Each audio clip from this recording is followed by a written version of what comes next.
Hello folks, JDI Gadgets. You know that I love Logitech products, but it's a bit pricey, so I get a special hobby finding Logitech products alternative, like the alternative I found for Logitech MX vertical mouse. My first Logitech product is a tiny keyboard, Logitech K380. This one here, okay. I bought it around probably 7 years ago. It still works very well. However, before that, I bought my first keyboard, a BOW keyboard, which didn't last long. About a year later, it was broken, and I saw BOW is selling a similar product to Logitech K380, so I decided to give it a shot to see if BOW can make a difference now. So let's get started with the open box, boring open box.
We will discuss this BOW keyboard and compare it to Logitech K380 from three aspects. First, the design. BOW and Logitech both has a very similar layout. This one is 78 keys and Logitech is 79 keys. BOW is slightly longer and wider, but it is way lighter. Also, BOW is very thin, except a big bump on the top, which makes it has a better gradient, makes you feel more comfortable to type. BOW has the same top line key than other rows.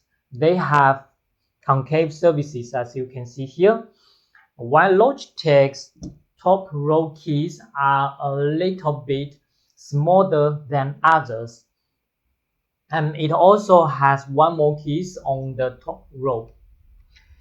In the bottom row, both keyboards are similar. They both have convex surfaces, while Logitech has a smaller arrow size than other keys.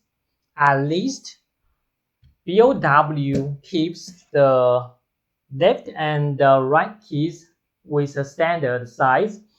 From here, you can also easily see that BOW has a better keys to body ratio.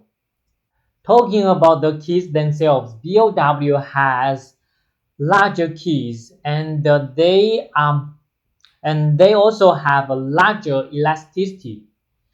The surfaces are frosted, so you will feel comfortable to tap on it, especially in summer. Logitech's keys are smaller and the surfaces are smooth. You will feel like a little bit sticky and sponge tapping on it. I like how BOW arranges indicator lights and the power button. They are all on top left corner, easy to reach and more visible. Logitech has indicator lights for each Bluetooth connection, but the power indicator lights are on the left.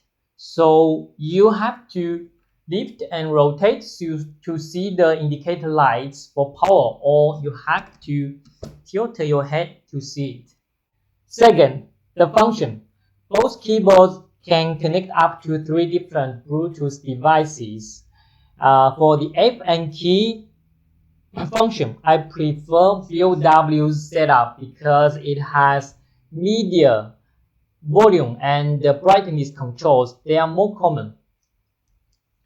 Logitech doesn't have brightness control by default, but it has software support, so you can actually customize F4 to F7's F and keys function.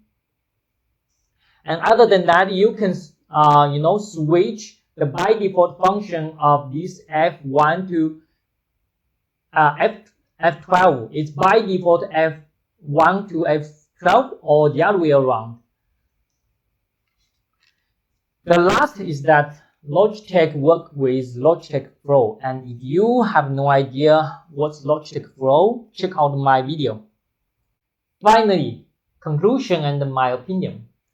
This tiny BOW keyboard will cost us approximately $20, and it's about $40 for Logitech K380. With this price gap, I feel BOW worth it. It has bigger keys, better keys to body ratio, and also you will feel comfortable when you are typing on it. Additionally, it's lighter, so you will feel easy to carry and travel. Well, if you like Logitech Flow and that minimized customization of those F4 to F7 keys, you might want Logitech. You might feel it has high quality, but with half price, there is no regret or doubt to try this BOW keyboard. I feel it worth it, especially with the half price. It is also well built keyboard. My personal feeling that I pretty much can use it for years without problem. But I just tried a few months, so I cannot comment totally. Okay, that's all for this video, and I hope you find your alternative for Logitech K380 if you don't want to pay that price for those kind of tiny keyboard. Thank you very much for watching, and I will catch you up in the next video. Bye.